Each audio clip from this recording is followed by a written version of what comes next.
Bueno, eh, buenas tardes a todos y todas. Vamos a dar comienzo a esta segunda parte de la clase que va a adoptar el formato de una charla abierta virtual que va a dictar Virginia Becchioli, que la tituló ¿Es posible una sociología del activismo de las víctimas? Y que con Mora pensamos como una suerte de clase inaugural de este curso que llamamos Sociología del Compromiso Militante que iniciamos justo hoy. Para quienes no conocen a Virginia, Virginia es licenciada en Antropología por la UBA y doctora en Antropología Social por la Universidad Federal de Río de Janeiro. Además, realizó estudios postdoctorales en la École Normale Supérieure de París y ha dictado conferencias y fue profesora invitada en reconocidas instituciones universitarias como la Escuela de Altos Estudios de Ciencias Sociales en París, la Universidad de Chicago y de New York, la Universidad del País Vasco, la Universidad Nacional Autónoma de México, entre varias otras. Fue docente de grado y de posgrado de antropología en la Universidad Nacional de San Martín, en Argentina, y entre 2007 y 2011 fuiste directora de esa carrera de grado, ¿puede ser? De Sí, antropología. Y en la exacto. actualidad, Cuando la carrera se abrió, cuando la fui carrera la se abrió. primera directora de la carrera. Y en la actualidad es profesora del programa de posgrado en Ciencias Sociales de la Universidad Federal de Santa María, Brasil. Bueno, hay varias razones por las que queríamos con Mora invitar a Virginia para que abriera este seminario, pero solamente me voy a limitar a apuntar solo dos cuestiones. Por un lado, por una razón bastante obvia, porque las investigaciones de Virginia se centran en temas vinculados con el activismo, la militancia, el compromiso que vamos a abordar a lo largo de nuestro curso en este primer cuatrimestre. Y me parece que un repaso por sus temas de investigación evidencian esta afinidad con nuestra propuesta, ¿no? Un poco revisando los trabajos de Virginia, uno de lo que se puede encontrar es el análisis de trayectorias militantes, la reconversión de capitales y la expertise profesional en el campo jurídico argentino entre los años 60 y 80, estudios sobre la génesis y los procesos sociales de construcción de causas por los derechos humanos, análisis de los procesos de categorización de las víctimas de la última dictadura militar, estudios sobre activismo de las víctimas, análisis de la articulación entre la esfera nacional y transnacional de esos activismos, es decir, un conjunto de temas distintos, pero que sin duda son convergentes en el tipo de problemática en la que la podemos inscribir, que es todo de los estudios sobre el activismo, el compromiso, etcétera, etcétera. Y la segunda razón por la que invitamos a Virginia a abrir este seminario con Mora es porque la verdad que le reconocemos un lugar de precursora de estos temas, por lo menos en el campo académico argentino, y sobre todo por la necesidad y la insistencia de parte de ella de abordar estos temas sociológicamente, es decir, construir estos activismos como objetos de estudio de las ciencias sociales a partir de una mirada desnaturalizadora, que cuestione ciertos sentidos comunes que nos atraviesan a muchos de nosotros, que en general suscribimos cierto progresismo en sentido genérico, y que es muy característico en estos progresismos que son muy como de los segmentos de clase media ilustrada, con asiento en la universidad pública sobre todo. Bueno, muchas veces tendemos desde estos espacios intelectuales, académicos, un poco a idealizar la militancia o creer que, por ejemplo, la acción militante siempre es el resultado casi de manera necesaria de la adhesión a una causa ideológica. Lo que digo, obviamente que no va en desmedro, ni busca descalificar, ni desvalorizar el compromiso militante, sino de alguna manera tratar de pensar la necesidad de cómo deberían ser abordados estos objetos de estudio, retomando un poco el legado de los clásicos de la disciplina, de las ciencias sociales, que muchas veces de manera desencantada, para utilizar la expresión de Weber, analizaron diversos fenómenos sociales. Así que no es más que sumarse a ese tipo de mirada crítica, desnaturalizadora, etc. Y yo creo que, bueno, es parte de la apuesta de Virginia, pero bueno, no voy a hablar por ella, ni tampoco quiero prolongar mucho esta presentación, así que... Voy a exponer sobre todo un punto de vista, una perspectiva de trabajo, de investigación. Esa es un poco la intención. Espero que sea de interés de quienes están ahí en la universidad. Bueno, lo primero que nos es fácil, digamos, a nosotros los argentinos especialmente, o a quienes vivimos en el Cono Sur, es reconocer que la figura de la víctima es una figura muy próxima de nosotros, ¿no? En tanto que la historia reciente de los países de América Latina pusieron en el centro de la escena política la figura de las víctimas del terrorismo de Estado. Ahora, el presente también nos trae imágenes límites y desgarradoras de las víctimas, como por ejemplo las imágenes que recibimos actualmente de la guerra en Ucrania. Inclusive la presencia de esta figura de la víctima en el espacio público es tan dominante que desde mi punto de vista la película que ganó el Oscar a la mejor película extranjera, que es Sin Novedad en el Frente, nos muestra de forma tan cruda, se singulariza, diríamos, ¿no? Por mostrarnos de forma tan cruda el sufrimiento y el dolor de quienes son en verdad los perpetradores de la violencia, que es el ejército alemán. Es bien interesante cómo hay una imagen revisitada, ¿no? del escenario de la guerra y del conflicto de guerra.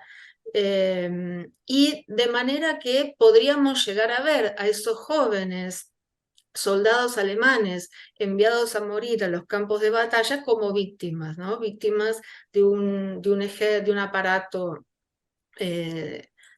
puesto en juego para matar, ¿no es cierto? Digamos que estas breves viñetas permiten ilustrar, estos breves ejemplos que acabo de mencionar, permiten ilustrar la centralidad de la figura de la víctima en nuestro mundo contemporáneo. Inclusive hoy en día, en este momento, si uno prende la televisión en Argentina, hasta los programas más frívolos dedicados a la farándula y del mundo del espectáculo están abocados de lleno y casi como en cadena nacional a tratar la figura de una víctima de abuso sexual, ¿no? Esto muestra que, un poco como dice Gabriel Gatti, la víctima está en todas partes, en todas partes. Lo que podría llevar a sugerir que estamos testimoniando la emergencia de una nueva subjetividad política, una subjetividad política que se distingue de aquella cuya retórica hacía referencia a la figura del héroe, a la figura del mártir, a la figura del combatiente, a la figura del compañero. Entonces, hoy la víctima es una forma de expresar las narrativas de conflicto, es una figura vinculada a una forma de percibir los conflictos políticos, ¿no? Y que suponen eso, ¿no? Una nueva subjetividad política que refiere, por lo menos a lo largo del siglo XX, a hechos categorizados como extraordinarios, ¿no? Entonces, esta categoría de víctima da inteligibilidad a esos conflictos políticos a través de una retórica que pone en primer plano el sufrimiento humano, ¿no? El sufrimiento de un conjunto de personas sometidos a situaciones extremas.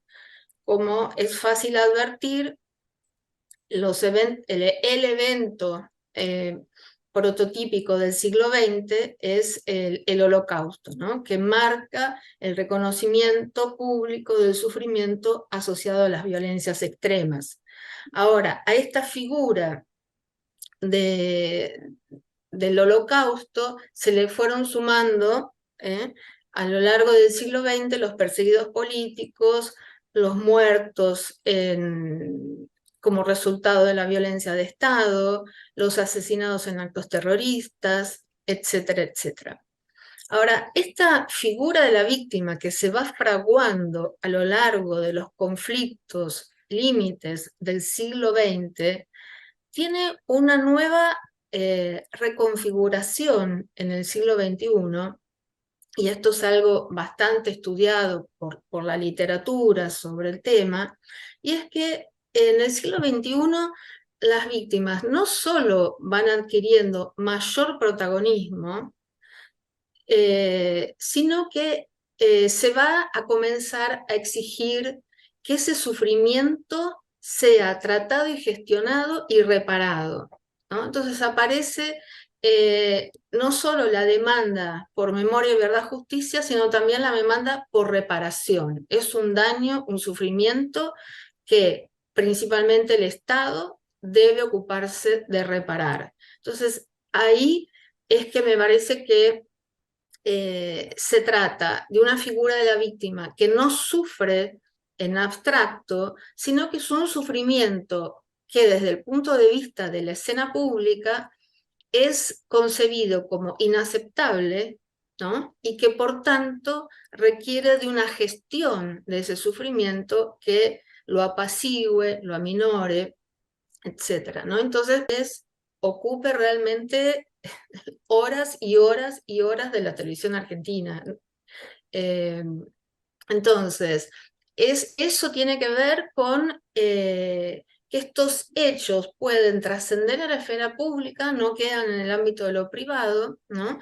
Y generan este movimiento de solidaridad para con la víctima, ¿no?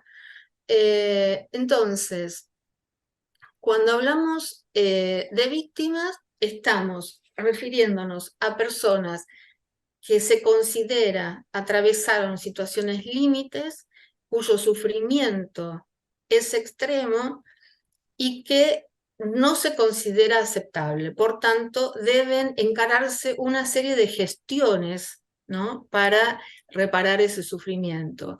Y estas características, de alguna forma, hacen que desde mi punto de vista, la figura de la víctima haya que entenderla, analizarla desde el ámbito de la política, ¿no?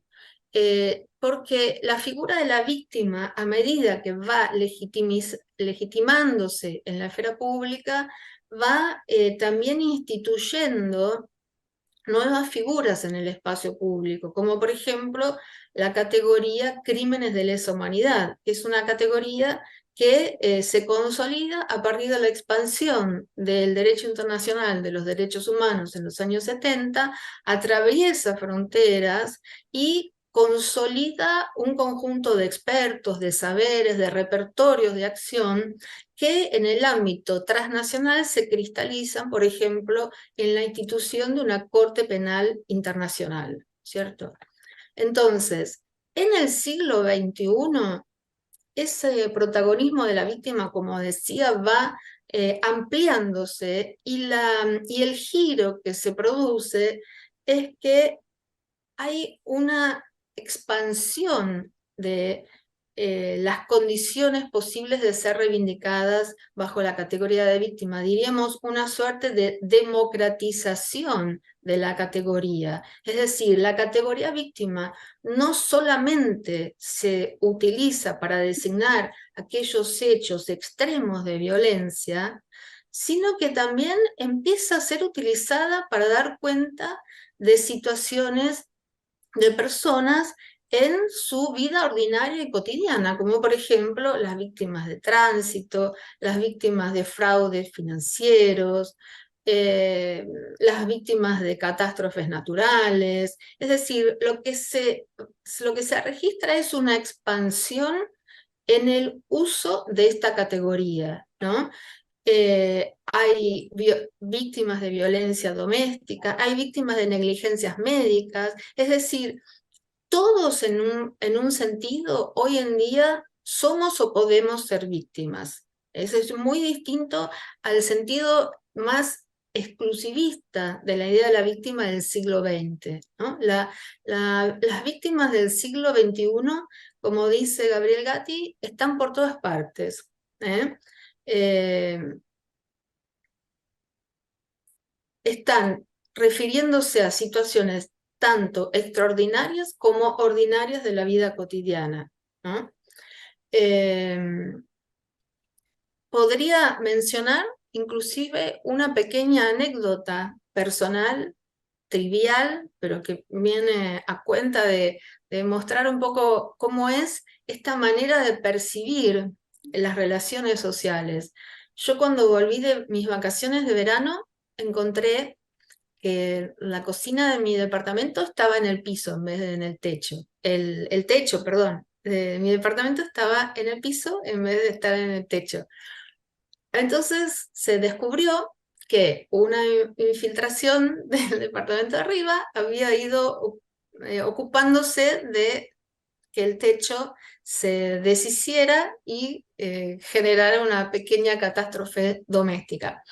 Entonces, todas las personas que supieron de mi caso y con las que hablé, me dijeron que yo debía procesar al propietario del departamento de encima por daño moral, porque muy grande había sido mi sufrimiento cuando retorné de mis vacaciones y me encontré con ese escenario. O sea que vean hasta qué punto, ¿no? El sufrimiento, el daño moral, todas estas cosas aparecen como legítimas de ser tratadas y colocadas, inclusive en el espacio de la justicia, cosa que desde luego yo no voy a hacer bajo ningún criterio. Entonces, este proceso de democratización, ¿no? De la figura de la víctima también ha llevado a que distintos colectivos de víctimas busquen estrategias para legitimar su lugar en el espacio público, cuestionando este proceso que ellos llaman como de banalización del sufrimiento, porque ahora parece que la categoría, la etiqueta de víctima se puede aplicar a demasiadas personas, ¿no es cierto? Entonces, en este contexto vamos a encontrarnos con la puesta en juego de una serie de estrategias de engrandecimiento del sufrimiento, como lo muestra muy bien el sociólogo francés Luc Boltanski en su libro El amor y la justicia como competencias, ¿no es cierto? Las víctimas van produciendo una serie de mecanismos que permiten que su caso singular, único y particular pueda legítimamente ocupar el espacio público. Una de esas estrategias muy común es la de equiparar el sufrimiento de un determinado grupo con aquella figura modelar de la víctima que es la víctima del Holocausto, ¿no? Entonces uno puede encontrarse con la existencia del siglo XX, mitad del siglo XX, podríamos verlas como ilustraciones, ¿no? De estos recursos de engrandecimiento, ¿no? Del sufrimiento. Esta democratización de la figura de la víctima, esto que yo digo, todos hoy somos víctimas o potenciales víctimas, introduce también procesos de competencia entre las víctimas, como ya fue, como lo muestran varios autores en la literatura. Uno de ellos se llama Jean-Michel Choumont, que muestra cómo existen también jerarquías morales entre aquellas víctimas que tienen mayor reconocimiento público y aquellas otras que van a justamente disputar en la escena pública el reconocimiento por parte del Estado, por parte de los medios, etc., ¿no? Una cosa que resulta de este proceso de expansión de la categoría víctima es la relativa, digamos, autonomización del mundo de las víctimas dentro de los espacios de gestión del Estado. O sea, los estados y las instituciones interestatales van a comenzar a crear todo un sistema de instituciones, de agentes, de saberes expertos, que se van a cristalizar en la forma de protocolos, leyes, instituciones, ¿no? Y con esto, digamos, hay una suerte de burocratización también de esa gestión de las víctimas, que en la Francia de los años 90 llegó a su paroxismo con la creación de un ministerio de las víctimas, ¿no? En Francia se creó un ministerio de las víctimas, digo, como proceso cumbre, digamos, de esa burocratización y reconocimiento que el Estado les otorgó a las víctimas de su lugar legítimo. De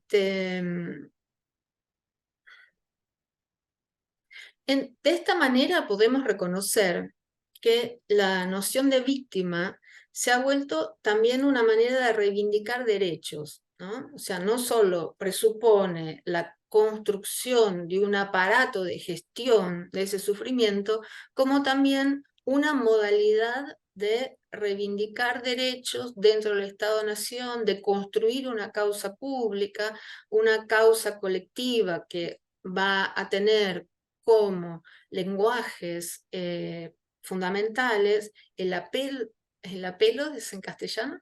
El apelo a los sentimientos. Apelar, sí, sí. Sí, ok. El apelo a los sentimientos y fundamentalmente a los lazos de sangre y al lenguaje internacional del derecho, el lenguaje neutro del derecho, ¿no? De esa combinación de elementos, digamos, se nutre bastante estas modalidades de activismo, ¿no? Llevadas adelante de las víctimas. Y en ese sentido, las víctimas se instituyen fundamentalmente en el campo político. Para mí, o sea, es necesario inserir la constitución de estas víctimas como un actor político, ¿no? De esa es, me parece que una mirada que interesa, cómo esos colectivos de víctimas participan de la vida política y ciudadana, ¿no?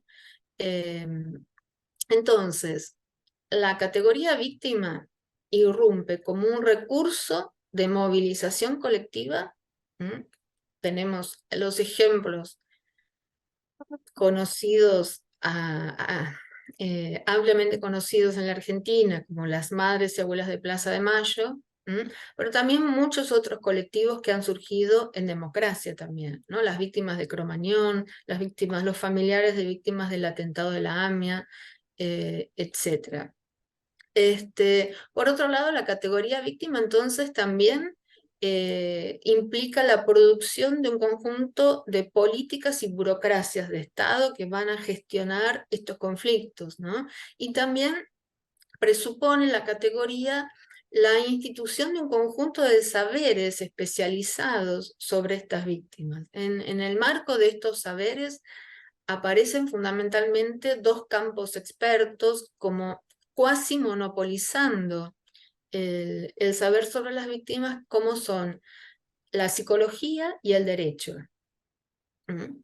Es decir, justamente son dos disciplinas que operan traduciendo los conflictos sociales al lenguaje neutro y autorizado del derecho o al lenguaje autorizado de la psicología, ¿no? Donde el sufrimiento pasa a ser mencionado, narrado en forma de trauma. Volviendo a la película que ganó el Oscar, ¿no? Un poco lo que esa película significa no es el combate, el escenario de combate, sino el escenario de un trauma, ¿no? La guerra es pensada como un trauma, es decir, como un hecho de sufrimiento, ¿sí? Por eso podemos sentir compasión por esos jóvenes que eran enviados a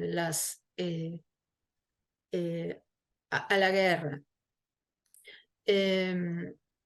Y como dije antes también, ¿no? Las víctimas, ese mundo de las víctimas se configura como un lenguaje y un conjunto de dispositivos de acción que son aptos para generar procesos de adhesión colectiva. Y no me parece casual, a nadie le ha parecido casual, eso lo digo yo, que esa película, por ejemplo, Sin Novedad en el Frente, haya ganado el Oscar en el contexto actual de la invasión rusa a Ucrania, ¿no? Dicho esto sobre las víctimas, un pequeño retrato sobre ese universo muy genérico, como lo estoy haciendo, uno también puede reconocer que al mismo tiempo que las víctimas ganan protagonismo, es una categoría que se vuelve cada vez más difícil de ser pensada por las ciencias sociales. Y ahí es que está la pregunta de si es posible crear una sociología del activismo de las víctimas, ¿no es cierto? Desarrollar una sociología que tenga estos intereses, ¿no? Porque digamos, cómo construir a estos actores como un objeto pensado desde un punto de vista sistemático y riguroso. Cómo dar cuenta de lo que está en juego en este universo de las víctimas, ¿no? Uno podría decir que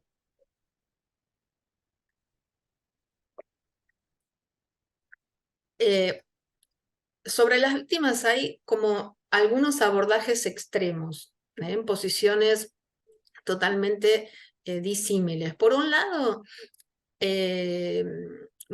muchos investigadores van a hacer énfasis en recuperar el testimonio emocional de las víctimas, el testimonio emocionado de las víctimas, toda esa dimensión de las emociones, de los sentimientos, ¿no? Y hay muchísima literatura dedicada a recuperar ese testimonio. Es una literatura cual me parece sumamente productiva y útil, pero también me parece que tiene como limitaciones el producir un conocimiento que es demasiado próximo de esas víctimas, que no permite, digamos, un análisis más allá de las emociones, ¿no? Uno queda en el relato de esos testimonios paralizado. Es muy difícil poder analíticamente pensar algo frente a esos relatos de horrores y de sufrimiento, ¿no? Entonces me parece que esa literatura sobre el testimonio tiene como muy valioso recuperar historias personales, trayectorias, recuperar situaciones límites, ¿no? Pero es muy difícil de objetivar y en general quienes trabajan sobre el testimonio trabajan desde una posición cuyo análisis es muy próximo del propio relato de las víctimas. En el otro extremo opuesto, podríamos decir también, mencionar a los estudios que ponen el énfasis en los índices de violencia, ¿no? Entonces van a ofrecernos datos estadísticos sobre la violencia de género, sobre la cantidad de víctimas por COVID-19, ahora que venimos de un hecho de tamaña dimensión como la epidemia.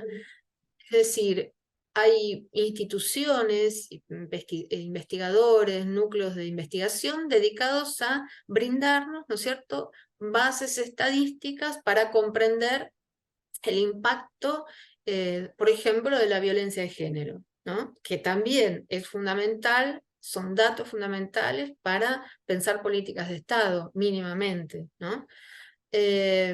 Ahora, todos esos datos justamente carecen de lo que la otra perspectiva sobre el testimonio tenía, que es la dimensión subjetiva de ese sufrimiento, ¿no es cierto? Entonces, en estos trabajos la víctima aparece reducida, digamos, a un indicador, ¿no? Cuando en realidad el punto que importa es la violencia y las maneras de crear políticas de Estado para ponerles límites, ¿no?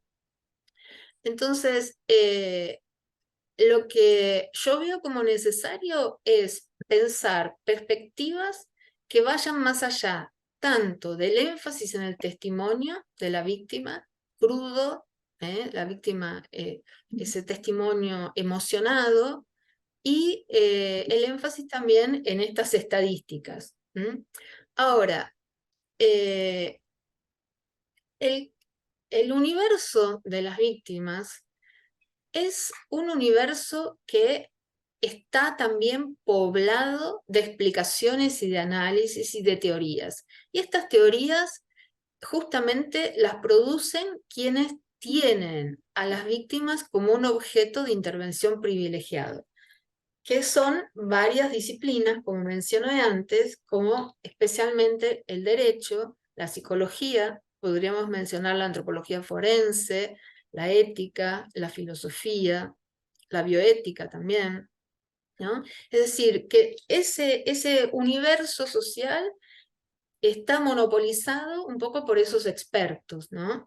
Entonces encontramos trabajos terapéuticos, curativos, o sea, qué se puede hacer para mejorar eh, eh, el estado psicoemocional de las víctimas, cómo se puede superar su trauma, o cómo deben repararse, cómo deben llevarse adelante los juicios, ¿no? Todo esto que se está discutiendo ahora en Buenos Aires, si las víctimas de abuso es a partir de los con menos de 16, con más de 16, es decir, todo esto parece también muy monopolizado por la experticia en derecho, ¿no? Parece que estos eventos televisivos de estos días permiten ver muy bien cómo funcionan a los peritos, quiénes son los peritos que se convoca a hablar del hecho del abuso y etc. Entonces, digamos que en esta literatura hay una perspectiva completamente naturalizada de la víctima. Y cuando digo naturalizada, quiero decir que la víctima aparece como el resultado de una secuencia, digamos, prototípica. Por un lado, paso 1 es la identificación de aquello que produjo el daño o el sufrimiento. Terrorismo de Estado, una catástrofe, una guerra, etc.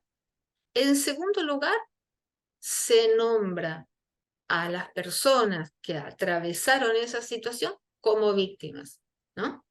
Esto sugiere que para estas perspectivas la existencia pública de víctimas es un hecho que resulta en forma automática de los hechos objetivos de violencia. Entonces, tenemos una situación de violencia o límite, por lo tanto, ergo, tenemos víctimas, por lo tanto, tenemos colectivos que se crean de las víctimas para reivindicar su derecho, ¿no? Entonces, a partir de esta definición naturalizada de la víctima, se pasa a definir un conjunto de acciones para contener ese sufrimiento. Y tenemos, se restituyen, se repara a las víctimas, ¿no? Hay cantidad, como dice Gabriel Gatti en un trabajo de él, las víctimas funcionan, ese universo suena en clave de re, en vez de clave de sol, la restitución, la reparación, ¿no? Ahora, estas teorías, desde mi punto de vista, cuando abordamos la investigación sobre las víctimas, precisan ser problematizadas y precisan ser incorporadas como parte del objeto de nuestra investigación, porque estos especialistas justamente instituyen un conjunto de valores, de principios de visión del mundo que nosotros necesitamos problematizar.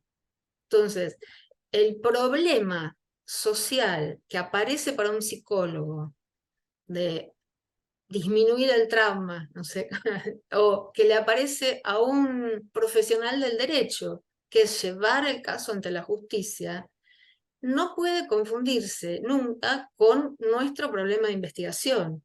Tu problema de investigación tiene que estar fundado en teorías en ciencias sociales, en los cuadros analíticos, como dijo Mauricio al inicio, que las ciencias sociales desde inicios del siglo XX han producido y producido de manera muy, muy productiva, ¿no? Las ciencias sociales clásicas ya brindan muchas cosas, muchas herramientas para investigar, ¿no?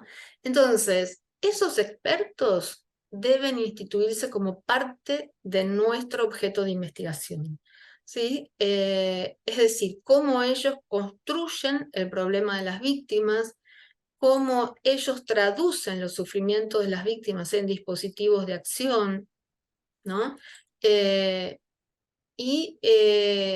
Bueno, eso es una operación analítica que mucha sociología reivindica, ¿no?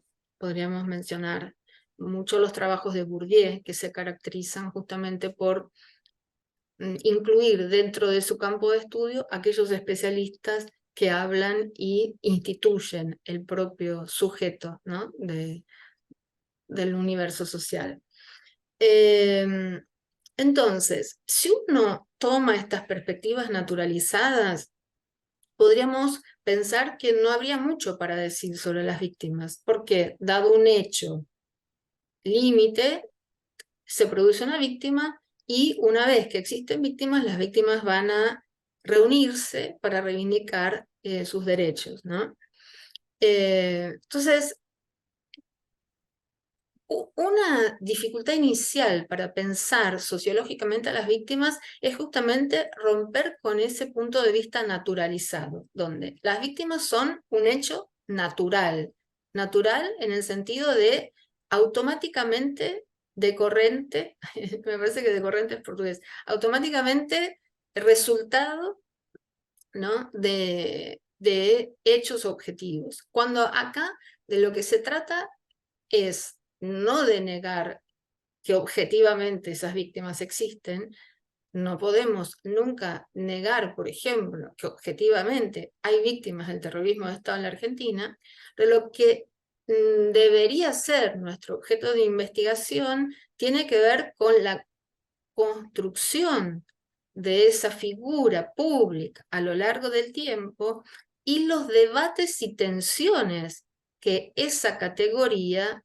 produce, porque podemos reconocer también fácilmente que además de ser una categoría con mucha legitimidad pública, hay grupos y actores sociales que van a intentar cuestionar esa legitimidad para reivindicar, por ejemplo, la categoría víctima del terrorismo, como hizo ahora en la Cámara de Diputados Victoria Villarruel, que hizo una reivindicación pública, ¿no? en su discurso de las víctimas del terrorismo.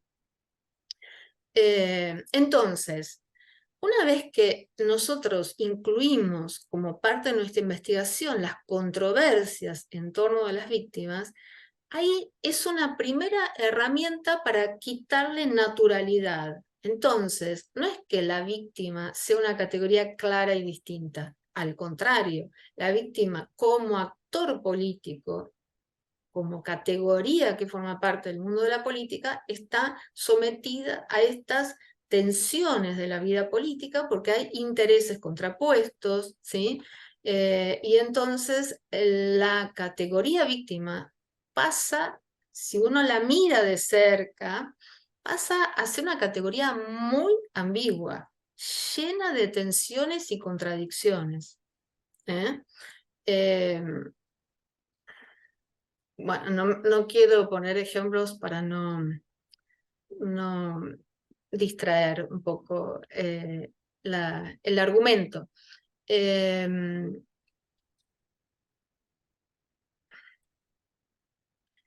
Por ejemplo, acá voy a tomar el caso argentino de las víctimas de Cromañón.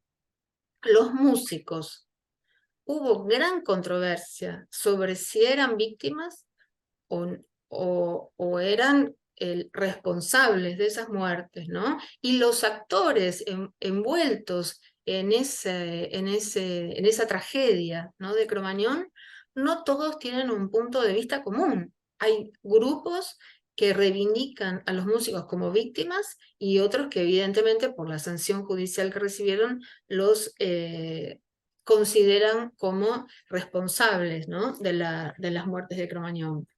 Entonces, una primera recomendación para trabajar estos temas sería evitar comprar esas controversias para tratar de mirarlas un poco a la distancia y entender cuál es la lógica que esas controversias implican, qué es lo que está en juego en esas controversias. Esto tiene que ver porque nuestra posición como investigadores no es la de legislar sobre si un grupo de personas es víctima o no es víctima, sino que nuestro objetivo, digamos, es justamente comprender esas controversias, hacer un ejercicio de reflexión analítica que permita descubrir, ¿no es cierto?, qué es lo que está en juego en torno de esas disputas por el reconocimiento de la categoría víctima, que es una categoría cuyos actores van a tratar de extender al máximo posible. Por ejemplo, volviendo a Cromañón, ¿son víctimas de Cromañón las madres que murieron, digamos, 1 año, 2 años después que murieron sus hijos?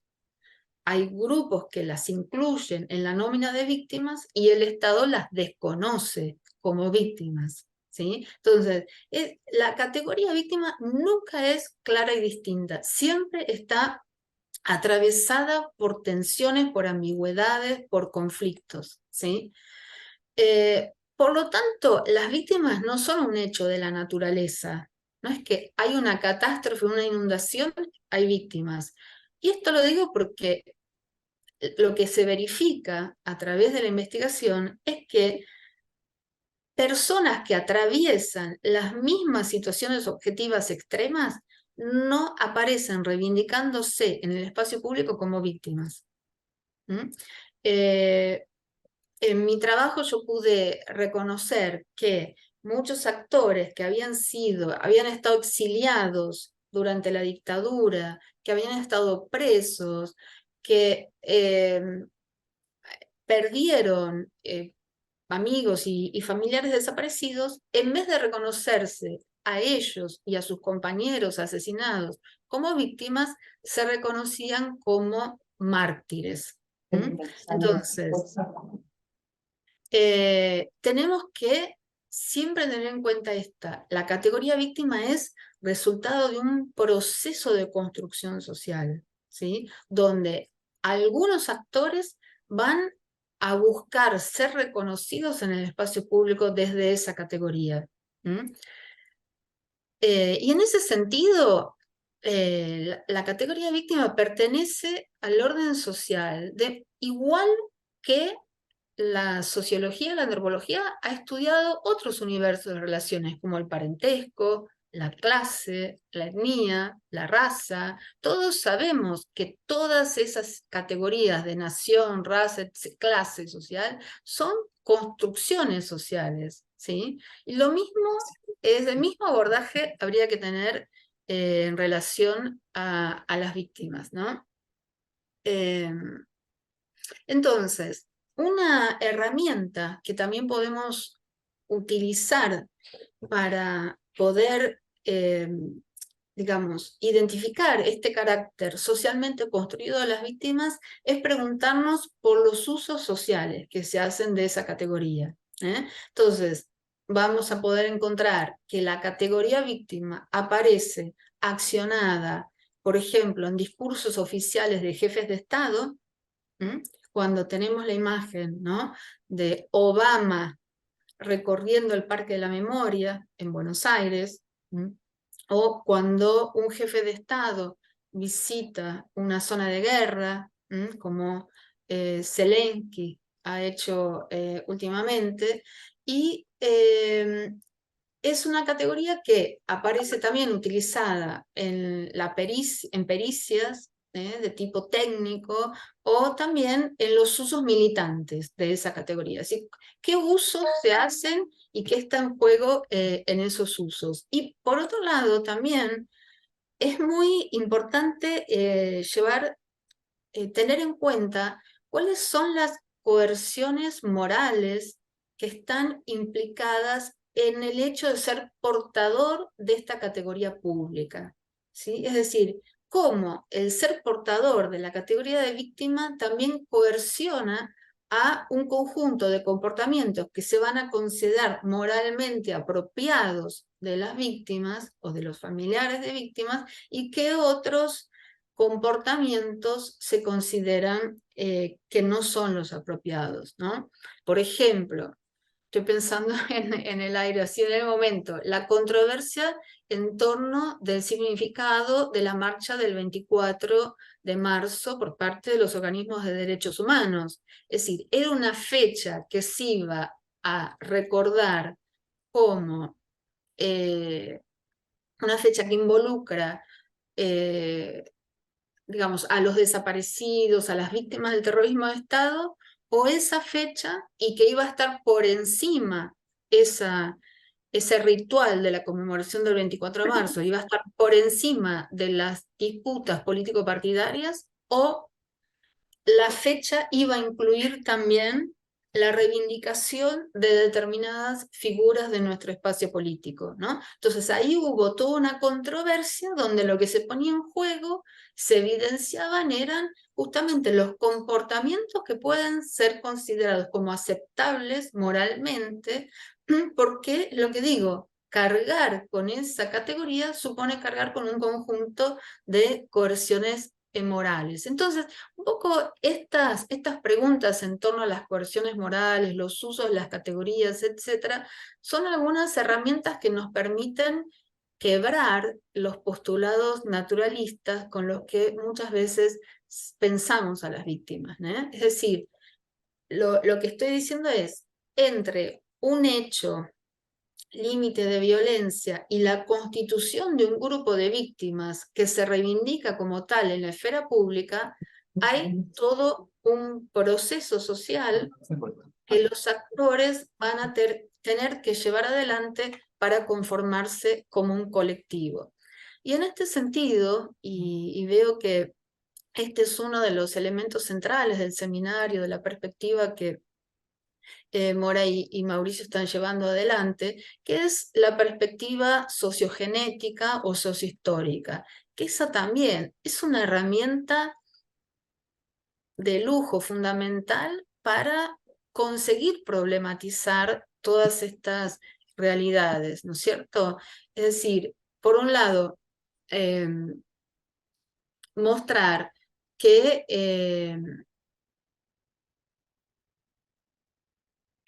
las víctimas no existieron desde siempre. Volviendo al trabajo que mencioné anteriormente de Jean-Michel Jumont, él muestra que cuando finaliza la Segunda Guerra Mundial, las víctimas del Holocausto no tenían ningún lugar de reconocimiento público. Totalmente distinta a la situación que tenemos hoy en día. Hoy, por ejemplo, en marzo, entre enero y marzo del 2023, en Río de Janeiro se inauguró un museo del Holocausto. ¿Cómo explicar que en Río de Janeiro haya un museo del Holocausto cuando no hay ningún museo a las víctimas de exterminio en las favelas que producen un genocidio de una dimensión impresionante? Sobre eso el Estado no asume ninguna actitud, digamos, de reparación, como podría ser un museo, pero se inaugura un museo del Holocausto en Río de Janeiro, ¿no? Entonces, eso evidencia el grado de reconocimiento que las víctimas del Holocausto tienen hoy en día, pero que no era el lugar que tenían cuando terminó la Segunda Guerra Mundial, cuando la figura que protagonizaba el espacio público era la figura del resistente, aquellos que habían resistido, por ejemplo, en Francia, a la ocupación alemana, ¿no? Entonces, esos eran los grandes héroes que eran convocados en todos los eventos vinculados a la Segunda Guerra, etc. Y las víctimas de la Shoah eran consideradas como personas eh, que no habían sabido tener una actitud de resistencia, habían sido demasiado pasivos, se habían dejado doblegar por el enemigo.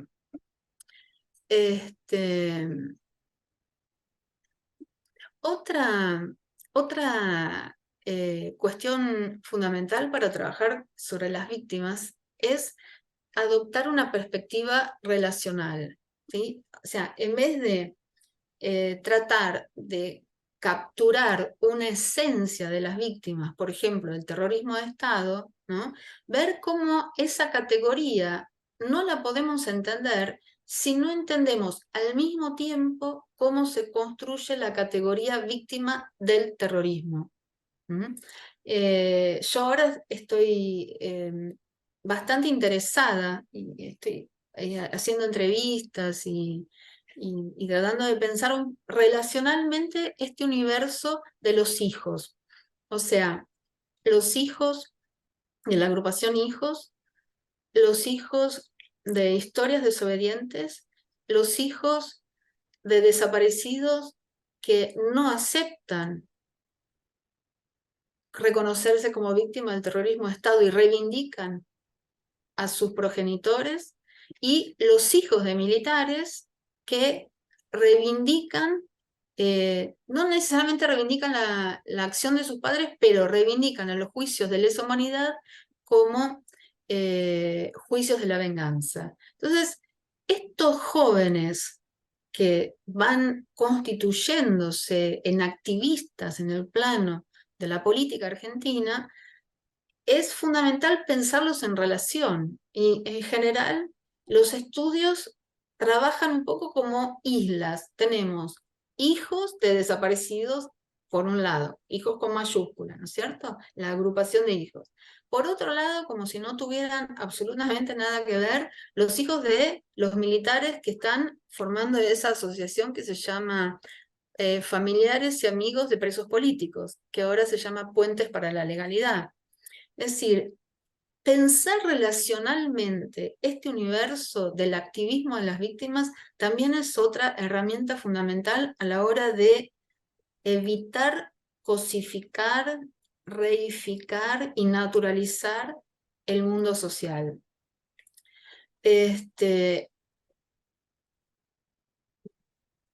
Y en ese sentido voy a retomar, por ejemplo, recomendaciones, entre comillas, propuestas enunciadas por Vievorka o en Brasil por la antropóloga Cynthia Sarti, que dicen que a la hora de entender a las víctimas y a los colectivos de víctimas tenemos que inscribirlos en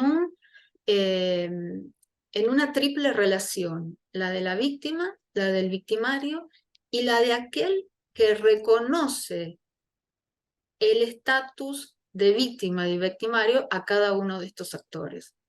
¿Sí? No, el par víctima y victimario no es suficiente. Hay que también pensar en incluir aquel que nombra a unos y a otros como víctima o como victimario.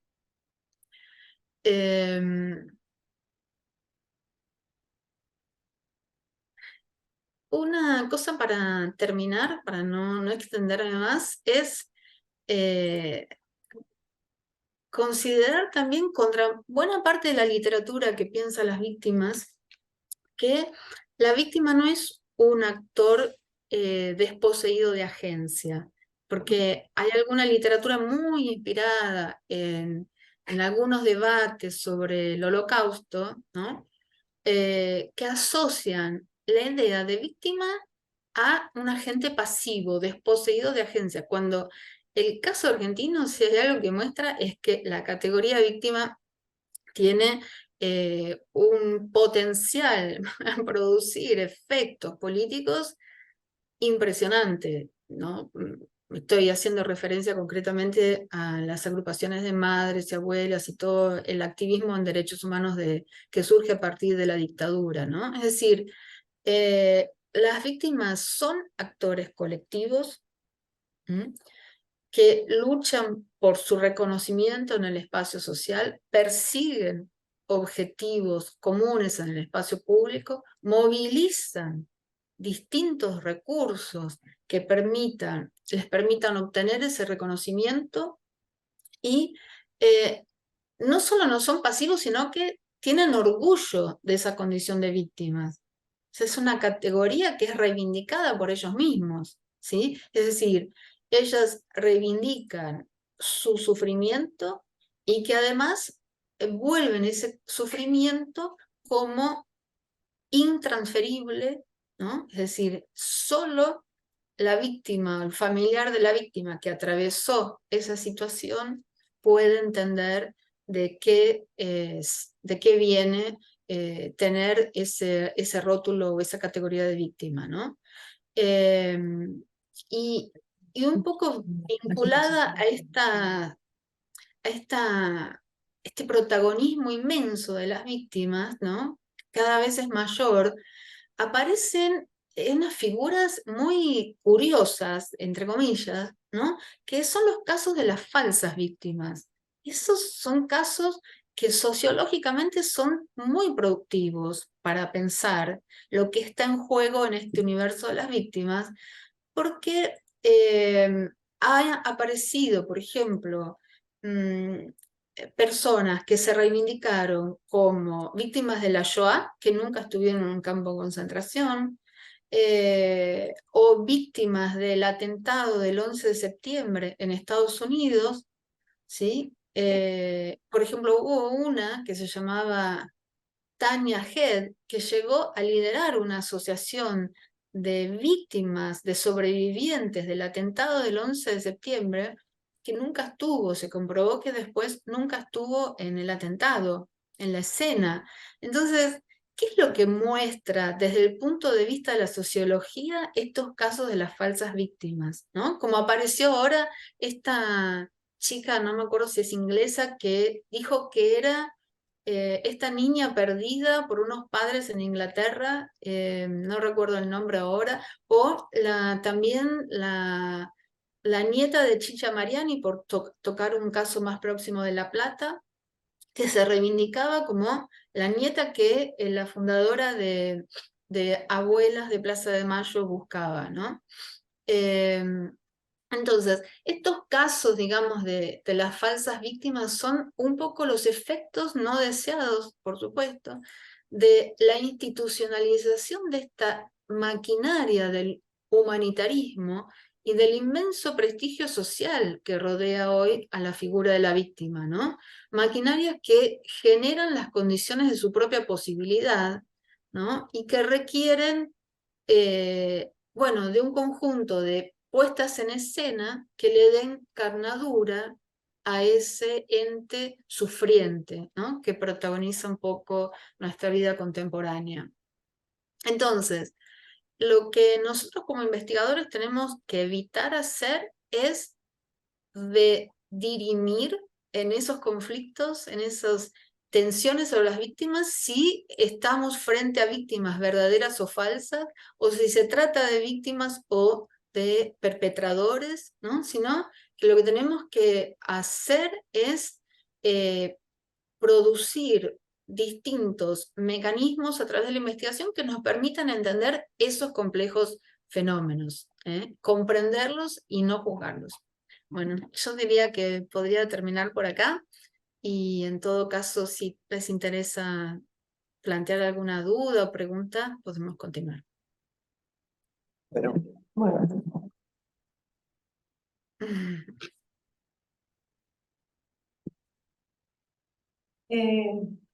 Vamos a arrancar agradeciéndole muchísimo a Virginia, su charla súper interesante, siempre ahí desnaturalizadora, ¿no? De sentidos que muchas veces son comunes, que incluso muchas veces son compartidos y a veces implican un trabajo de nosotros, nosotras como investigadores sobre nosotros mismos, sobre nuestras propias creencias.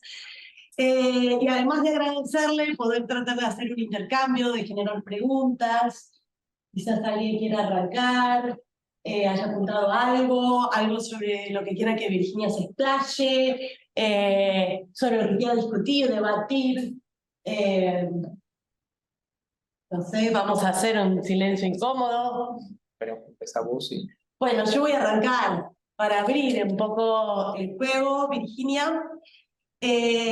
Tengo pensadas dos preguntas que me gustaría mucho hacerte y te las planteo las dos juntas, las planteo en términos generales, pero a mí me gustaría, si además de, bueno, darnos alguna reflexión sobre estos temas, creo que estuvieron muy presentes en tu intervención, poder darnos alguna reflexión de algunos momentos en que tu experiencia de investigación empírica en particular, bueno, puedas darnos algún ejemplo, ¿no? Algún momento en relación con estos temas. Los pensé sobre todo también relacionados con tu intervención en la apertura de este seminario, con temas que vamos a ver, con ejercicios que vamos a hacer. Uno tiene que ver con la cuestión de los insumos teóricos para pensar, para hacer investigaciones, con esas herramientas, ¿no? Porque pensaba que leyendo tus trabajos hay mucho de esa perspectiva que en el seminario nuestro es compartido, hay afinidad. En tu recorrido hablaste de autores, hablaste de herramientas, apareció Bourdieu, apareció Boltanski, apareció la idea de una sociología de los problemas públicos o de la construcción, ¿no? Entonces el trabajo social de construcción de ciertas cuestiones como problemas públicos o colectivos. Creo que en tus trabajos hay siempre esta perspectiva constructivista, relacional, que tiene mucho de desnaturalización, ¿no?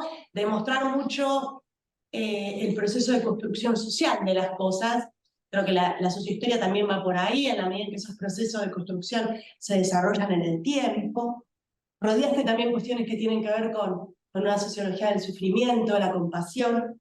Entonces, mi pregunta era en concreto por algunos insumos teóricos que para vos hayan sido muy reveladores, que en algún momento, por ejemplo, de tu investigación te hayan permitido destrabar el problema o mirarlo con otros ojos, no darlo vuelta o darte cuenta que tenías algo naturalizado sin darte cuenta y que mirándolo de otra manera podrías convertirlo en un problema y no en una respuesta.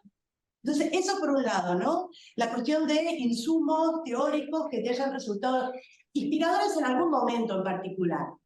Y la otra cuestión, el otro eje, digo para decirlo con palabras de Elías, ¿no? Clásicas, esta cosa entre el compromiso y el distanciamiento, creo que también fuiste mucho por ahí, esta idea de juzgar y comprender. Yo creo que cualquier problema de investigación nos demanda esto, pero cuando trabajamos con universos con los que somos empáticos, sea porque somos empáticos con el sufrimiento, sea porque compartimos valores de universos militantes o de los activistas, yo creo que es más visible. No digo que esté en un caso y en otro no, pero por ahí se nos plantea como de modo, ¿no? más visible. Recordaba, por ahí vos también lo conocés, seguro, un viejo texto de Vysakovsky, ¿no? Que se llama Historias sagradas. Historias sagradas, algo de las sobre historias historias sagradas. sagradas. Y ese momento en donde él tiene esa reflexión sobre cómo había un tema ahí, ¿no? De compromiso y distanciamiento, de empatía que él le estaba sucediendo y que logra destrabar. Entonces, si recordás en tus propias investigaciones estar un poco sujeta a esta tensión también, sucede que uno hace entrevistas, que dialoga con la gente, que esas voces luego a uno la acompañan también, o le da a los propios entrevistados sus investigaciones para leer y siempre hay un feedback, ¿no? Bueno, no sé cómo ha sido tu experiencia con esos temas? Bueno,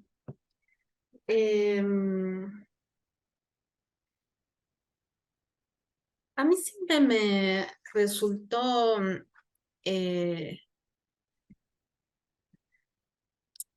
poco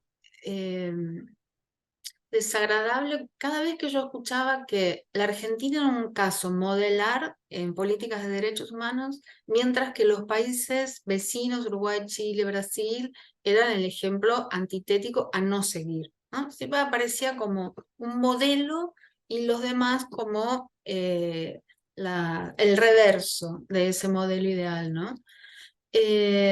Y esa narrativa que me parece que tiene innumerables problemas que no comparto, uno de los problemas que tiene es que produce la idea de que lo que se vio en la película, estoy muy con películas ahora, en 1985, la película, es esta idea de que la Argentina es una nación excepcional, con personas excepcionales que llevaron adelante el juicio a las juntas, ¿sí? En cambio, las otras naciones no tienen esa excepcionalidad de la Argentina, esas figuras como el fiscal Estracera, ¿no?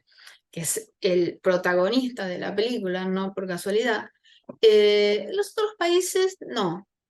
Negociaron con el pasado, hicieron cosas que no estaban bien. En cambio, nosotros, perfectos, nota 10. Eso es un relato que a mí siempre me incomodó.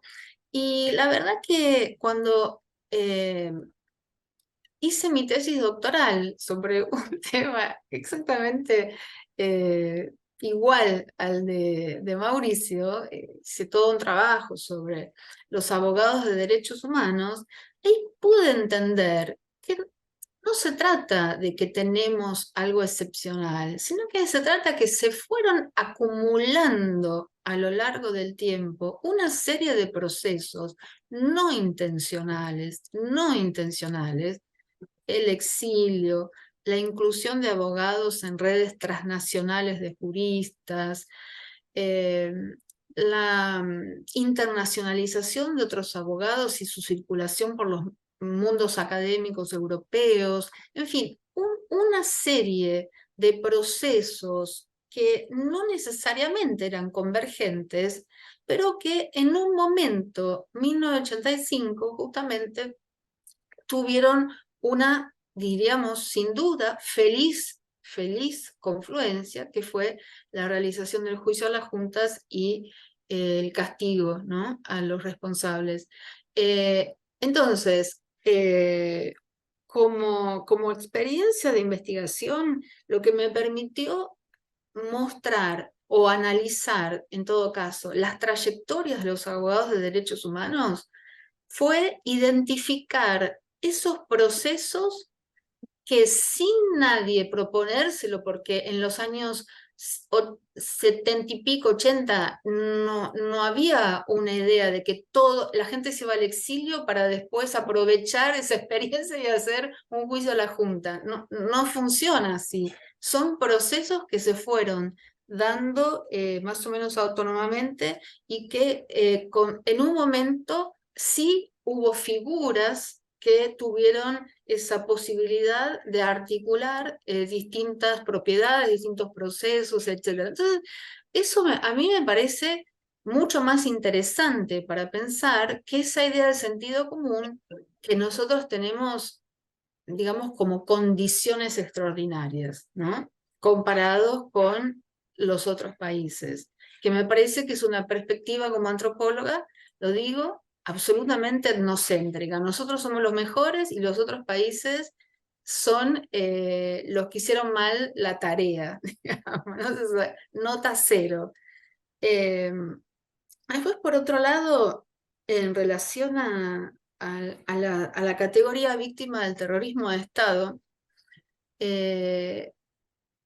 yo cuando empecé a investigar estos temas tenía la más absoluta convicción de que la categoría víctima del terrorismo de Estado es una categoría clara y distinta, con fronteras incontrovertibles. Sin embargo, cuando comencé a hacer un trabajo empírico en la Comisión Pro Monumento, que tenía por objetivo reunir los nombres de todas las víctimas del terrorismo de Estado, en principio, desde 1976 a 1983, incluyendo los extranjeros que habían sido asesinados y desaparecidos en la Argentina, ahí pude ver que no era tan fácil definir quién tenía que estar y quién no en ese monumento. Ni para eso, no voy a entrar en detalles, hay un texto que muestra bastante bien ese proceso, ¿no? Digamos que fueron esos como grandes sacudones empíricos los que al inicio de mi formación como estudiante de maestría y de doctorado, me obligaron, digamos, a buscar recursos analíticos que no eran tal vez los que proponen los estudios de historia reciente, pasado reciente, memoria, que no me resultaban tan productivos y tan ricos como esta literatura que vos muy bien enumeraste, Mora, como la sociología de los problemas públicos, la sociología del activismo, de la militancia, de la construcción de causas públicas, por ejemplo. Bueno, esa también es toda una línea de trabajos en Francia que a mí me resultó fundamental, cómo se construyen causas colectivas a partir de hechos absolutamente individuales, en todo caso, ¿no? Y más recientemente incorporé bastante también todo lo que es la literatura sobre este fenómeno que se llama el humanitarismo, ¿no? Que, bueno, podríamos decir Didier Fassin es uno de los analistas más conocidos, pero hay muchos otros también, muchísimos. Que también me parece, y utilicé bastante esa perspectiva en un trabajo que publiqué que trata de hacer inteligible desde el punto de vista sociológico la reacción de conmoción nacional que se vivió cuando Estela de Carlotto recupera a su nieto Ignacio. Entonces yo tengo todo un artículo en donde muestro, bueno, cómo se ponen en juego sus sentimientos y cómo, a diferencia de lo que yo había investigado en los años, para los años de inicio de la democracia, donde se postula, digamos, una distancia entre el Estado y los organismos de derechos humanos, ¿no? Donde unos y otros se reconocen legítimamente, un poco la escena de Estela de Carlotto cenando con Cristina y Ignacio en la casa de Olivos, en la Quinta de Olivos, mostraba otro tipo de modulación que fue ocurriendo a medida que avanzaba el siglo XXI, donde de alguna forma los vínculos de sangre con las víctimas pasan a ser parte de la constitución del Estado. Se incorporan, ¿no? Ahí aparecen figuras que me parecen muy interesantes, que analizo en ese trabajo, como las analogías entre Laura Carlotto y Cristina de Kirchner en la época que ambas estudiaban en la Universidad de La Plata. Así que no sé si estoy contestando bien. Una cosa que me parece también que tuvo mucho impacto en mí, bueno, mucho la sociología francesa, la idea de Bourdieu de juegos de categorización, Boltanski, Rémy Lenoir, no sé, esos autores para mí fueron fundamentales para pensar mucho. Estos temas son autores que nunca trabajan sobre víctimas. Eso es otra cosa que me parece que es muy importante transmitir a los estudiantes, que es un error si uno estudia, supongamos, las víctimas de Cromañón, solamente leer literatura sobre víctimas. Hay que leer buena sociología, porque es de esa buena sociología donde obtenemos desafíos, recursos, en fin, bueno, eso. Y respecto de lo de la empatía y el distanciamiento, quería decir que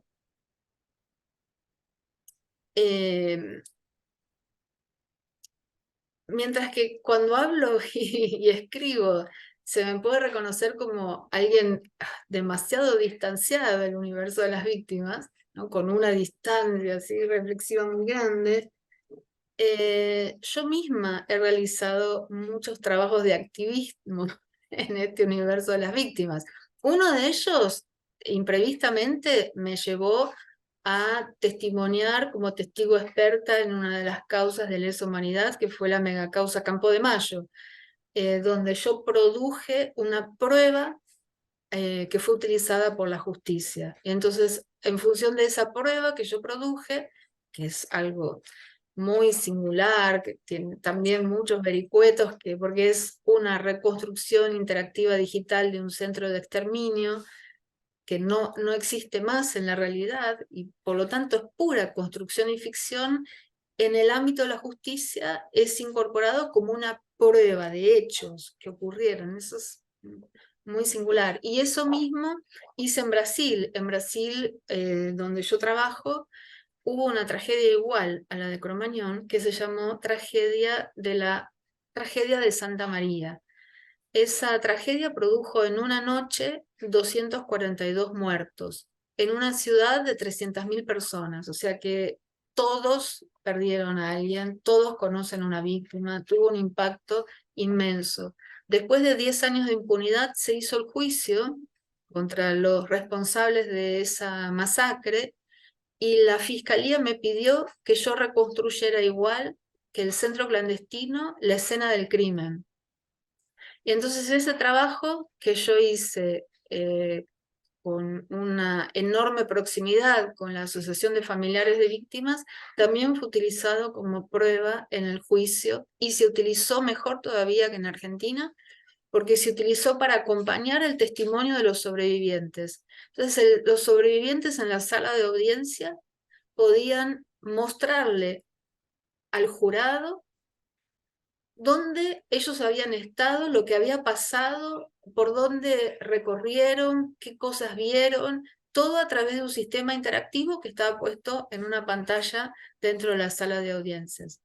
O sea que tener una perspectiva que yo promuevo como distanciada no necesariamente quiere decir que uno como ciudadano y como investigador no se involucre y se comprometa y ponga mucho tiempo y esfuerzo en ese tipo de iniciativas que tienen más un perfil militante que académico, claramente. ¿Pregunta? Sí. Sí, es posible que en algunos casos se haya utilizado, o bueno, no se haya utilizado, no, haya podido pasar que el concepto de víctima haya desmovilizado un grupo social que antes no estaba como reconocido institucionalmente. No, o desmovilizado no, desradicalizado un grupo social que antes no estaba institucionalmente reconocido como víctima, y que eso se puede utilizar un poquito a veces desde como el Estado, la socialdemocracia, para... Vos decís, por ejemplo, el caso colombiano, por ejemplo, militantes armados de las FARC que pasan a reivindicarse como víctimas. Sería, por ejemplo, ese podría ser un caso. ¿En eso estás pensando? Por ejemplo, sí. Yo estaba pensando, por ejemplo, o sea, por ejemplo, en desahucios en Barcelona, que antes no se reconocían como víctimas, sino como personas que no estaban pagando hipotecas y por lo tanto como culpables. Y al reconocerse como víctimas, como había un movimiento muy anticapitalista, muy radicalizado, y cuando se reconoció como víctima, se entra como dentro de un laberinto burocrático donde intentar luchar por como por este pedacito de pastel. Claro. Sí, más o menos. Y sí, también es el efecto de ser fagocitados por todas estas administraciones y burocracias de las víctimas, ¿no? Sí.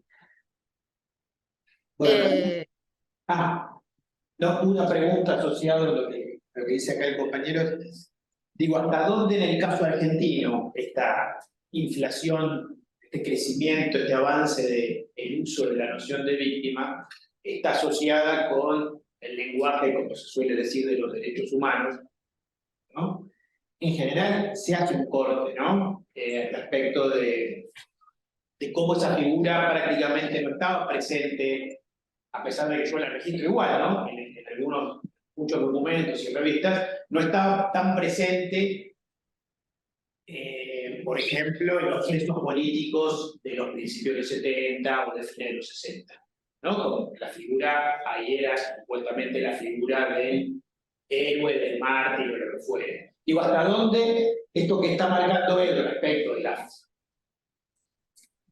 la carencia, la disminución de la radicalidad de la demanda no está asociado en relación con esto de asumirse como víctima? Eso es un poco lo que digo a vos. no entendí, Mauricio, ¿la radicalización de la demanda está asociado? Claro, la reducción, de alguna manera, digo, el hecho de que la demanda sea cada vez menos radical, no está asociado con el hecho de asumirse como víctima. ¿Entiendes? Sí. Sí, me parece que es una buena paradoja eso. En primer lugar, quería ir un poquito antes y es hacer referencia a lo que estabas diciendo respecto de que cómo aparece la categoría víctima en la Argentina asociada a todo al mundo de reivindicaciones de los derechos humanos y a la experiencia de la dictadura. Valentina Salvi lo muestra muy bien en su libro, ¿no? De militares a víctimas, es decir, cómo es posible que hasta los militares hoy en día se reivindiquen como víctimas, ¿no es cierto? Entonces, esa inflación de la categoría, en ese caso, se muestra muy bien, ¿no es cierto? Y no es casual que los hijos de militares que cuestionan los juicios de lesa humanidad por no estar ajustados al debido proceso, adopten fórmulas equiparables a los organismos de derechos humanos. Por ejemplo, el CELCID de Victoria Villarroel se llama Centro de Estudios Sociales y Legales sobre el Terrorismo, si no estoy diciendo mal. También se creó la asociación esta que yo mencioné, Hijos y Nietos de Presos Políticos, ¿no es cierto? Hijos y nietos, antes dije amigos, perdón, es hijos y nietos de presos políticos, también apelando de alguna manera a las categorías de familiar, del vínculo de sangre con la víctima, y por el otro lado, el CELCID al derecho, ¿cierto? Como una institución legitimadora de la reivindicación. Ahora, respecto de lo que planteaba el compañero que habló primero y vos, Mauricio, a mí me parece que eso sí es realmente una paradoja de estos procesos, ¿no? Donde, por ejemplo, yo podría dar el ejemplo acá en relación a esta tragedia de Santa María, igual a la de Cromañón. La tragedia se mantuvo impune 10 años y una nota al pie. Hicieron el juicio, después se anuló, o sea que siguen impunes. Entonces, al quinto año que la gente, los familiares, veían que no había nada, nadie era procesado, no pasaba absolutamente nada, empezaron a movilizarse en la ciudad, empezaron a radicalizarse, ¿sí? De alguna forma. Hicieron tomas de edificios, hicieron muchas cosas. Un día, a los 4 principales madres y padres, líderes de los familiares de esta asociación, les llega un comunicado donde se les informan que estaban siendo procesados por los fiscales del caso, que se consideraban víctimas de los ataques e injurias de los familiares. Y los familiares tuvieron que buscar abogado sentarse en el banquillo de los acusados, y fue muy inteligente lo que hicieron. 4 fiscales, 4, digamos, acusados. Un fiscal por una víctima. No hicieron un paquete, cada uno por separado. Eso tuvo como resultado que todos los familiares, por supuesto, quedaron libres de toda culpa, pero tuvieron que atravesar un proceso judicial tremendo, y la consecuencia de eso fue una desmovilización absoluta. Esa criminalización de la protesta, digamos, que es inédita, me parece, para el caso de familiares de víctimas, tuvo claramente esa consecuencia, una desmovilización muy grande, una fragmentación de la asociación, conflictos internos, etc. Y al mismo tiempo me parece que sin necesidad de llegar a ese caso extremo, la incorporación dentro de toda la burocracia, pienso mucho en el caso colombiano porque la semana que viene defiende una tesista mía de doctorado que analizó este pasaje, digamos, de las mujeres armadas de la FARC a su condición actual de víctimas, ¿no? O de ciudadanas sin armas. También es muy, muy notable, ¿no? De cómo hay, digamos, se pasa toda una reivindicación colectiva de objetivos comunes, etcétera, a una condición de víctima donde cada uno va buscando de alguna forma que le paguen la indemnización, que le reconozcan su derecho a tal vivienda, y produce, sí, una fragmentación enorme en el campo social. Pero esos procesos no se los puede tampoco catalogar a priori, ¿no? Uno tendría que ir e investigarlos en el terreno para ver cuáles lógicas operan a favor de eso que ustedes están mencionando, que es una desmovilización.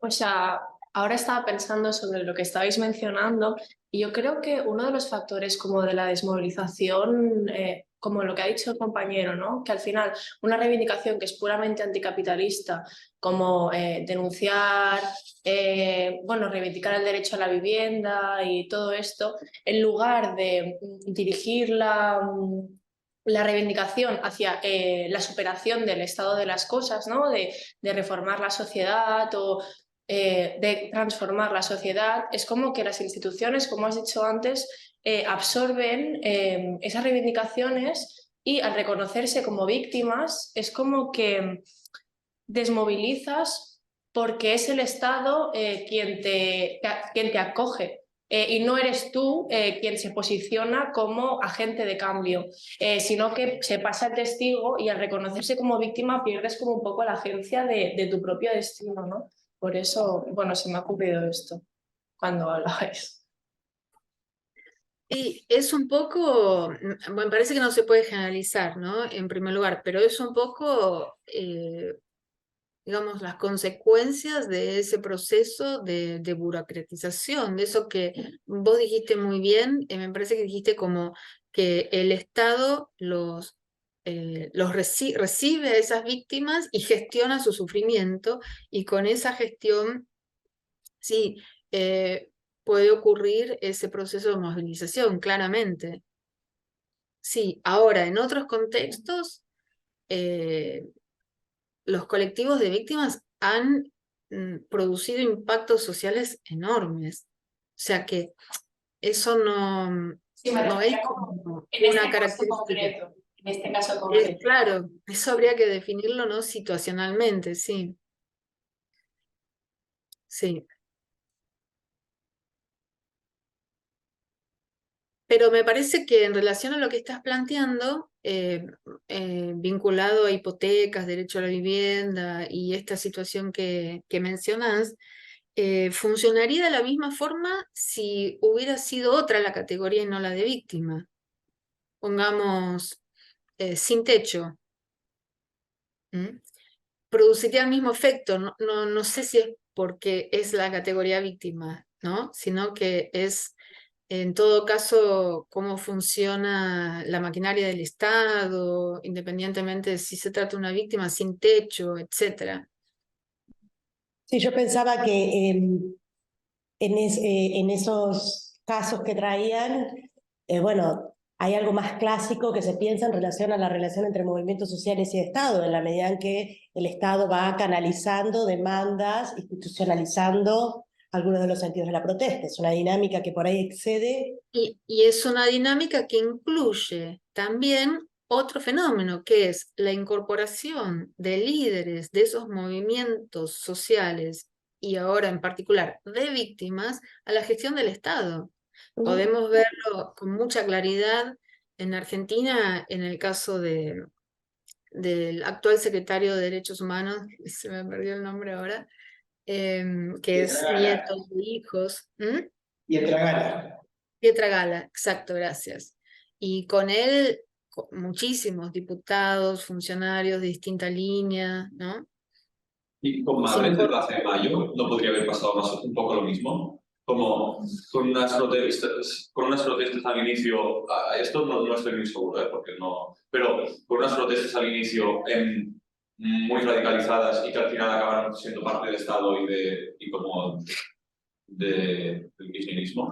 Pero eso por no ser nivel entre madres no las madres que consiguieron la bomba. Cuidado.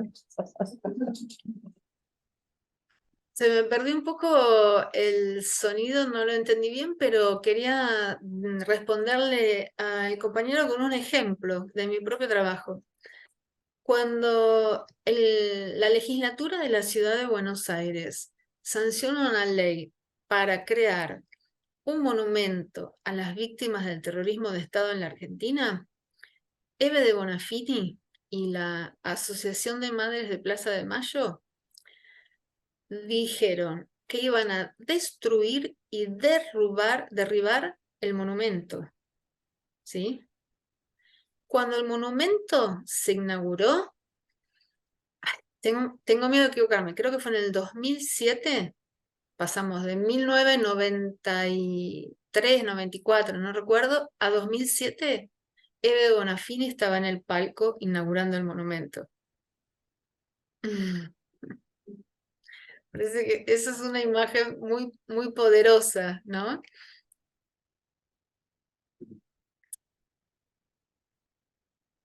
Bien, ¿alguna pregunta más? Yo relacionaba un poco lo que estaban los ejemplos con algo que venía estudiando yo, que bueno, que tiene que ver un poco con lo que dice Traverso, ¿no? De las crisis de las utopías, de esta época en general, porque decías como, bueno, la expansión de la categoría de víctima en el siglo XXI, y no me parecía casual poniéndolo en el marco de lo que plantea Traverso, de la derrota de todos los procesos revolucionarios, de las luchas a partir de, bueno, sobre todo después de la caída del muro de Berlín, y decir, bueno, cómo cambió ese registro de historicidad y de que si hasta fines del siglo XX podíamos pensar en los pasados de luchas, utópicos, como la categoría, creo que ahí tiene más que ver, ¿no? La resistencia, la categoría del militante y de acción, claro. Después pasan a ser, estos actores pasan a ser víctimas porque inevitablemente también se empieza a recordar la derrota, se empieza a recordar, digamos, todo, sí, el terrorismo de Estado, todo lo que tiene que ver con la derrota de esas luchas pasadas. Entonces, relacionaba un poco en general, pensando, sí, tenemos que ver cada situación que lograron los movimientos de víctimas, ¿no? Como tales, qué capacidad de agencia tuvieron, pero que en un plano más general estamos hablando de un periodo de crisis, de utopías revolucionarias, de utopías más radicales, como mencionaban los compañeros. Creo que ese marco más general lo podemos pensar, o que todo esto está relacionado con eso. No sé, se me venía eso, sobre todo desde el presentismo y de esa imposibilidad de pensar esos pasados revolucionarios o utópicos. Gracias. A mí me parece muy interesante Traverso, es un autor que leo, me gusta muchísimo, me inspira también. A mí me parece que a veces es difícil trasladar automáticamente problemáticas que refieran a un sector del mundo al nuestro. Y justamente como estoy bastante empapada del caso colombiano, voy a retomar, y la semana que viene es la defensa, así que tengo eso muy presente en este momento. Justamente voy a retomar el caso colombiano para relativizar esto que enumeraste como derrota de los procesos revolucionarios, la sustitución de la figura del militante revolucionario por la de víctima, etc. Porque si hay algo que parece que es clarísimo respecto de lo que pasó en el proceso colombiano, es que una vez terminado el proceso de paz con la FARC, por primera vez en la historia de Colombia ganó un candidato de la izquierda a la presidencia, Pietro, Pietro, no me acuerdo. Eso yo no lo podría decir jamás que sería una derrota. Es un triunfo para la sociedad colombiana, un triunfo inmenso. Siempre ganó la derecha en Colombia, atizando el miedo de que cualquier candidato de la izquierda iba a convertir a Colombia en una Cuba o en algún monstruo de ese tipo. Lo digo en sentido irónico, ¿no? Entonces, no sé si hay una hecatombe, así como la describe Traverso necesariamente. Me parece que el caso colombiano permitiría pensar en forma un poco más compleja eso. Y me parece que el triunfo de la izquierda por primera vez en Colombia está bastante relacionado o habilitado a partir de el fin del conflicto armado. Última preguntita. Bueno, era para seguir con el debate. Quería discutirte ahí, yo no sé, yo no conozco el caso colombiano y no conozco la historia reciente de América Latina, no, ya ves, tengo acento español. Pero yo creo que el hecho de que gane un partido de izquierdas en un país y como ese movimiento se institucionalice y entre dentro del juego de la democracia, yo creo que es una muestra más de lo que comentaba la compañera del final como de la derrota histórica de los movimientos revolucionarios utopistas, ¿no? De la derrota histórica del comunismo que pasó, ya nos entendemos. Así que yo no sé si me serviría como ejemplo esto que has comentado, porque me parece una muestra más de... Espera, que no salgo aquí. Me parece una muestra más de todo este proceso y de la sustitución de la agencia de los individuos para transformar la sociedad y superarla, a la de conformarnos con el orden establecido y actuar en el marco de la reforma, digamos. Parece que los actores sociales siempre están transformando la realidad.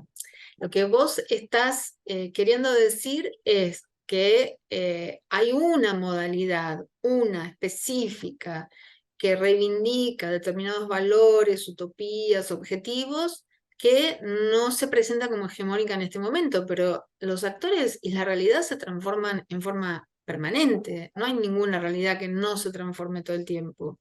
Pasa que no necesariamente se transforma en la orientación que por ahí algunos deseamos, ¿no? Pero si no, da la impresión que hay un status quo que persiste pese al deseo de algunos grupos de transformación. La realidad se transforma todo el tiempo. Es absolutamente dinámica, no hay una fijeza en el mundo social. El mundo social no es fijo, es dinámico. ¿Quién hubiera podido imaginarse todas las cosas que los hechos sociales de estos últimos 2-3 años? La invasión a Ucrania, la epidemia mundial, la pandemia.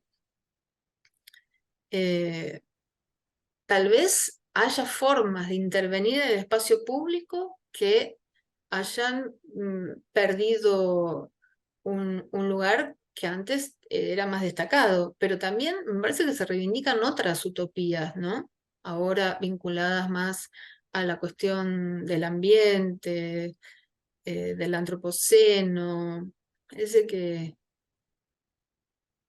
no es que no hay utopías, son otras en todo caso.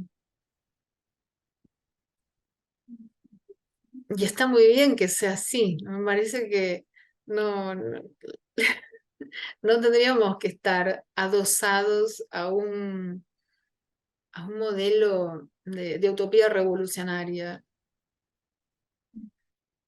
Debe ser que miro el mundo desde la edad que tengo ya. Y del otro lado tengo a gente muy joven, que en todo caso en una de esas tiene más expectativas respecto del futuro que las que tengo yo. Bueno, nada, agradecemos enormemente la disposición de Virginia. Que la hemos convocado en el último momento, hicimos las cosas muy apresuradas, tuvo una disposición enorme para participar.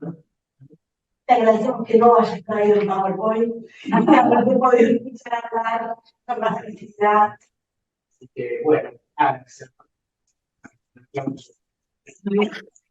Bueno, muchas gracias. Un gusto conocerlos a los estudiantes y verlos a ustedes también. Espero nos veamos presencialmente en algún momento por Argentina. Chao, chao.